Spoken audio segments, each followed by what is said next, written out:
Olá, graça e paz. Então vamos dar continuidade ao nosso bate-papo aqui sobre a história da Bíblia. E agora nós vamos falar um pouco sobre as traduções. Traduções da palavra de Deus. Eu vejo que traduzir a palavra de Deus para que ela alcance os povos, as nações, na sua língua, isso faz parte do propósito do plano de Deus.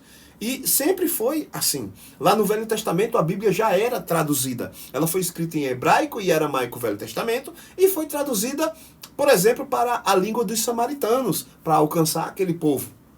Isso ali após o cativeiro babilônico. E também a gente vai ver aí no período do Império Grego, foi solicitado uma tradução da Bíblia, da Palavra de Deus, do Velho Testamento, para o grego. Essa tradução ficou conhecida como Septuaginta. Diz a lenda que eram 72 pessoas de Israel e eles foram solicitados que eles fizessem essa tradução do hebraico original para o grego. Essa tradução bem famosa ficou conhecida como Septuaginta. E ela foi muito usada nos tempos em que Cristo esteve aqui. Nos tempos que o Novo Testamento foi escrito, nos tempos da igreja primitiva. O grego era a língua franca, era a língua mais falada, como é o inglês hoje. E o grego foi exatamente usado por Deus. Lembra que eu disse no primeiro vídeo, Deus é o Senhor da história. Então foi Deus que providenciou na plenitude dos tempos, onde existia um mundo que falava uma língua, todos falavam grego, e era uma língua que facilitaria em muito a propagação do evangelho, por isso que o evangelho foi escrito na língua grega e assim cumpriu o seu propósito. Porém, com o passar do tempo, após o cânon das Escrituras, a Bíblia já estava ali formada, um Velho Testamento com 39 livros em hebraico e aramaico, e o Novo Testamento com 27 livros em grego. Houve um homem, um padre chamado Jerônimo, que ele decidiu traduzir a Bíblia do hebraico original e do grego original para o latim, que era a língua do Império Romano, dos romanos. Seria uma tradução do hebraico e aramaico, que era a língua de um povo, de uma nação, e também do grego, que era uma língua bem falada, mas ele traduziu para a língua mais comum. Por isso que essa tradução ficou conhecida como Vulgata Latina, ou seja, é a palavra de Deus sendo traduzida para uma língua mais comum ao povo. E essa Bíblia ficou sendo a Bíblia oficial da Igreja Católica Apostólica Romana durante toda a Idade Média, até chegar na Idade Moderna, quando foram feitas outras traduções para essas Bíblias que a gente tem hoje. Eu tenho aqui em língua portuguesa, em inglês e até em japonês. Daqui a pouco eu mostro para vocês. Então, a Bíblia ela foi traduzida para o latim e isso foi muito bom, porque é uma forma de alcançar novos povos, pessoas que não falavam em grego, tinham aí o latim, que era a língua comum deles. Porém, isso não foi de todo bom para a propagação do evangelho durante um certo tempo. Porque, com o passar do tempo, essa Bíblia no latim, ela ficou restrita a quem falava essa língua.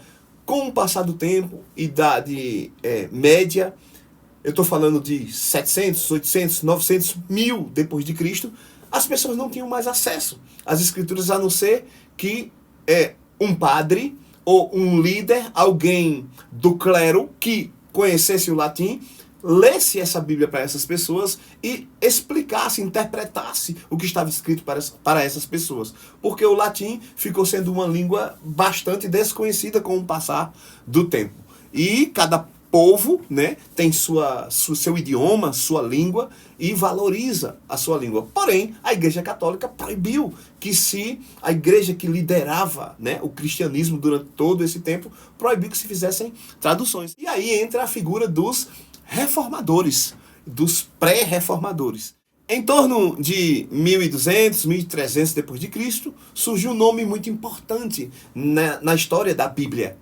O nome dele, John Wycliffe, muito conhecido na história da igreja. Um homem de Deus, um homem que olhou para as Escrituras Sagradas e entendeu a graça de Deus. E ele olhou e viu que tinha alguma coisa errada com a doutrina da graça na Igreja Católica, da qual ele era parte. Ele era um sacerdote da Igreja Católica. Então ele é conhecido como a estrela da manhã da reforma.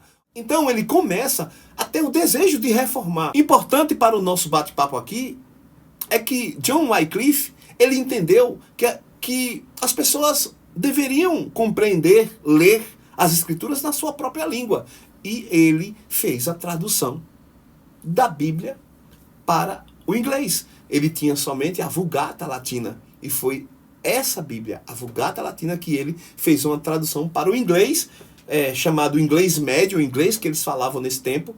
E através dessa tradução dele, que ele fez isso contra a vontade da igreja, ele foi punido por isso, né? Ele foi condenado por isso. Ele não morreu na fogueira, ele não morreu como herege, mas póstumamente o corpo dele foi desenterrado e tocaram fogo nos ossos dele, como símbolo de que ele de fato foi condenado como herege pela igreja. Não só por ter feito a tradução da Bíblia, mas por tudo que ele defendia. E o que ele defendia era exatamente o que estava escrito na palavra de Deus. É um herói da fé, o John Wycliffe. E essa Bíblia dele, ela foi extremamente importante para a reforma protestante. Porque os pensamentos dele e o texto que ele tirou lá do latim para o inglês, esse texto começa a alcançar pessoas. E as pessoas começam a ler as escrituras e luz vai chegando e elas começam a entender que tem alguma coisa estranha com essa doutrina. A palavra de Deus não diz isso. A palavra de Deus fala aqui que nós devemos adorar Deus, somente a Deus. Aí começa a surgir aquela figura da reforma protestante. Sola Scriptura, somente Escritura. Sola Gratia, somente a graça salva. Solo Christus, somente Jesus Cristo. É através de Jesus Cristo que nós somos salvos. Só lhe deu glória, só glória somente a Deus. Então, todos esses lemas da reforma protestante, eles começam a surgir a partir das ideias de Wycliffe. Depois de Wycliffe, antes da reforma protestante propriamente dita com Martinho Lutero, aconteceu algo ali por volta do século XV, que foi a invenção da imprensa por um homem chamado Johannes Gutenberg. E isso revolucionou a história da humanidade. Livros que eram manuscritos, agora eles passam a ser impressos, usando essa máquina inventada por ele. Então, isso revolucionou a história do mundo, porque agora a tecnologia da imprensa, ela foi inventada. E o primeiro livro a ser impresso foi exatamente a Bíblia Sagrada. Isso porque Johannes Gutenberg, ele era um cristão fiel. E esse foi o primeiro livro a ser impresso. De fato, a palavra de Deus começa a se espalhar de forma grandiosa a partir daí. Era uma Vulgata Latina, nós ainda estamos no tempo que era proibido fazer traduções, né? A tradução de Wycliffe foram manuscritos que foram feitos. Muitos foram queimados, destruídos, mas alguns foram preservados. Então, depois de Johannes Gutenberg, a gente vai ver aí a figura de Martinho Lutero na Reforma. Agora, antes de Martinho Lutero, aconteceu algo muito interessante. Um homem chamado Erasmo de Roterdã, ele era da igreja também, mas ele era um estudioso famoso na época, um especialista em grego. E por que o grego ressurge? Porque nesse período eles passam a valorizar a filosofia, as filosofias de Platão, e eles passam a defender um tipo de reforma moral, ética, baseado nos escritos dos gregos, da filosofia grega. Então, para isso, esse Erasmo de Roterdã, ele começou a estudar os textos originais em grego, e ele se tornou um especialista do grego na época.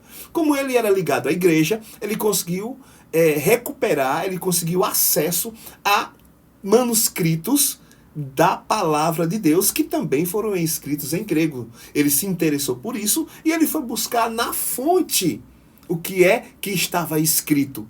E a fonte eram cópias, manuscritos em grego original. Então, Erasmo de Roterdã, não muito preocupado com a reforma espiritual ou doutrinária da igreja, ele estava muito mais preocupado com a questão moral e ética, ele buscou no texto original o significado, a interpretação dos princípios bíblicos, e ele acabou fazendo a sua tradução. Ele fez uma tradução que era bilíngue. Você abre o livro, numa página está em latim, e não é a Vulgata Latina, é um latim que ele traduziu do texto original, e do outro lado está o texto original, no grego. Ele buscou o famoso conjunto de manuscritos chamado Textus Receptus, ou texto recebido. Texto Receptus, Textus Receptus. Esse texto até hoje ele é utilizado como base para várias traduções da Bíblia Sagrada, como essa que eu tenho aqui, que é uma Bíblia ACF, Almeida Corrigida e Fiel, e como essa Bíblia que eu tenho aqui também, que é uma Bíblia King James 1611. O texto que foi usado no Novo Testamento como base foi exatamente esse texto que o Erasmo de Roterdã tornou público. Esse texto de Erasmo de Roterdã, ele é muito importante para a reforma. Por quê? Porque a partir de agora, homens como Martinho Lutero tinham acesso ao texto original e eles fizeram a tradução baseado nos ensinos de pessoas como Erasmo de Roterdã. Tinha escolas de grego e, a partir de agora, a reforma vai estourar, porque a palavra de Deus ficou muito mais clara para essas pessoas quando eles estavam olhando o texto original. Por isso que é muito importante a gente estudar o texto original. Pra você ter uma ideia, na Vulgata Latina, quando falava de arrependimento, usava a palavra penitência. E aí muda toda a interpretação. Martinho Lutero foi alcançado pelo texto de Romanos, capítulo 1, versículo 17. O justo viverá pela fé. Quando ele olhava esse conceito de justiça na Vulgata Latina, a ideia que passava para ele, a tradução do texto para o latim, passava uma ideia de uma justificação moral, de uma justificação iniciada por nós e impossível para nós. Mas quando ele olha no texto original grego, ele viu que a palavra justificação ali não era por nada que nós fizéssemos, mas era algo feito por Deus. Era Deus que, pela graça, nos justificava. A partir daí, você vai ver a Bíblia sendo traduzida para as várias línguas. O próprio Martinho Lutero fez a sua própria versão, traduzindo dos textos originais, tanto do hebraico, o texto massorético, como do grego, o Textus Receptus. Ele fez sua tradução para o alemão. E a partir daí a Bíblia vai ganhar várias traduções. Você vai ver que logo depois aparece um grande homem de Deus chamado William Tyndale, inglês também, e ele pega esse texto Receptus e faz o seu Novo Testamento baseado no texto original. Ele agora não é mais aquele texto de Wycliffe que pegou a Vulgata Latina e traduziu para um inglês médio. Ele agora pega o texto original no grego do Novo Testamento e ele traduz para o inglês. Baseado nessa tradução dele, foi feita a famosa tradução do Rei James, ou seja, a King James 1611, que eu tenho uma versão dela em português aqui nas minhas mãos. Então, dessa forma, você vê que a Bíblia foi sendo traduzida e foi crescendo e foi se multiplicando. Depois ela foi traduzida em Portugal, né, pelo grande Almeida. Você tem uma gama de traduções. Eu tenho aqui, por exemplo, uma tradução que eu trouxe lá do Japão. Eu tive a honra de conhecer essa nação maravilhosa. Eu vou mostrar aqui para vocês, ver se eu consigo mostrar, olha. Então, essa é bilíngue, ela tá em inglês e japonês, já pensou? E é uma página em inglês e outra página em japonês. Então, a Bíblia alcançou todas as nações. Praticamente todas as nações têm um texto bíblico traduzido e tem muita gente trabalhando nisso. No próximo vídeo eu vou falar um pouco, vou encerrar essa série e vou falar um pouco sobre as versões da Bíblia. Aí é um assunto mais atual, né? Faz parte da história da igreja. Nós temos todo tipo de versões de Bíblia. Eu vou falar um pouco sobre essas versões. Vou confessar para vocês aqui quais são as minhas versões favoritas e assim a gente vai encerrar essa série sobre a história da Bíblia. Espero que esses vídeos te abençoem, né? Tirem sua curiosidade, mas também lhe conscientize da importância dessa palavra poderosa para nossas vidas. Que Deus te abençoe, graça e paz.